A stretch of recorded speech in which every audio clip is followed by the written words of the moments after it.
สวัสดีครับพวกบช่องเอ็นอีกแล้วนะครับวันนี้มาซ่อมนะครับซ่อมเป็นตัววีโก้นะครับเป็นวีโก้เบนซินนะ 2.7 ครับเป็นเครื่อง 2TR นะครับนะตัวนี้ก็วันนี้เรามาเปลี่ยนไดนะครับเปลี่ยนไดกันพร้อมวิธีเทสนะครับเทสไดว่าใช้งานได้ปกติไหมนะครับนะเราไปรับชมกันเลยครับครับก็มาแกะกันเลยนะครับนะตัวนี้นะเป็นไดนะครับสั่งจากช้อปปี้มานะครับ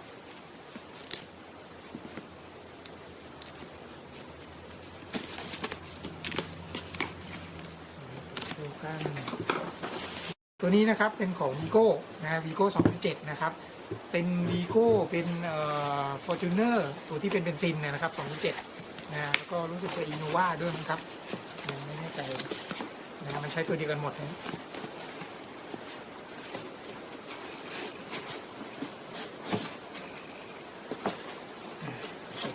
ตรงนี้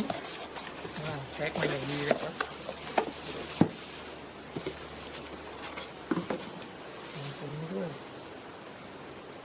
รับประกัน30 วันนะครับ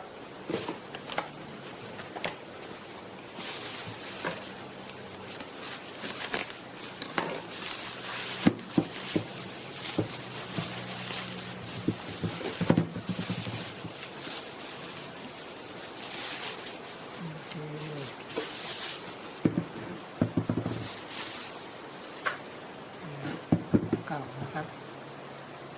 ตัวจะใหญ่กว่านิดนึงโดยเท่ากันนะครับโดยเท่ากันขนาดเท่ากันวัดดูก่อนแล้วกันนะครับ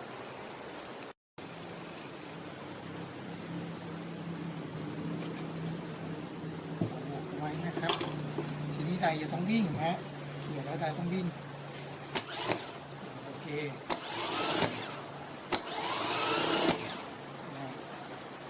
เวลาเขาเทสโหลดนะครับก็จะใช้ไม้มาเบียดเอาไว้ตรงนี้นะครับแล้วให้มันวิ่งนะเดี๋ยวผมลองให้ดูนะครับ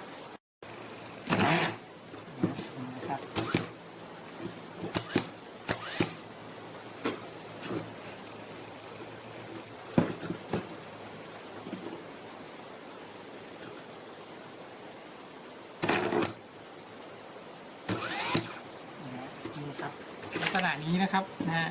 มันถูกกับไม้แล้วจะต้องไม่ช้าลงนะครับไม่รู้สึกว่ามันช้าลงหรืออะไรทั้งสิ้นนะถ้ามันช้าลงแปลว่าไม่ค่อยดีแล้วนะครับตัวนี้ก็สภาพดีครับโอเคเดี๋ยวรอประกอบในรถก่อนแล้วกันนะครับเดี๋ยวให้ดูอีกทีนะครับนี่นะครับตำแหน่งของไดนะจะอยู่ฝั่งนี้นะครับนะฝั่งคนนั่งนะอยู่ตรงนี้เลยนะครับสำหรับตัว 2.7 นะครับอยู่ใต้คอยดีนะมีน็อตทั้งหมด3ตัวนะครับเดี๋ยวเราไปประกอบกันเลยครับ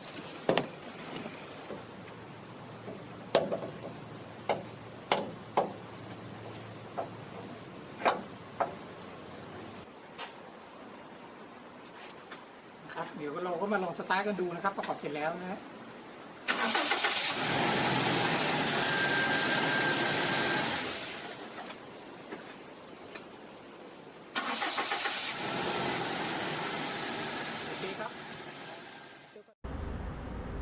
ขอบคุณมากครับสำหรับการรับชมคลิปนี้นะครับนะถ้าไงฝากกด Subscribe ด้วยนะครับสินค้าที่ใช้นะครับนะกดลิงก์ด้านล่างได้เลยครับ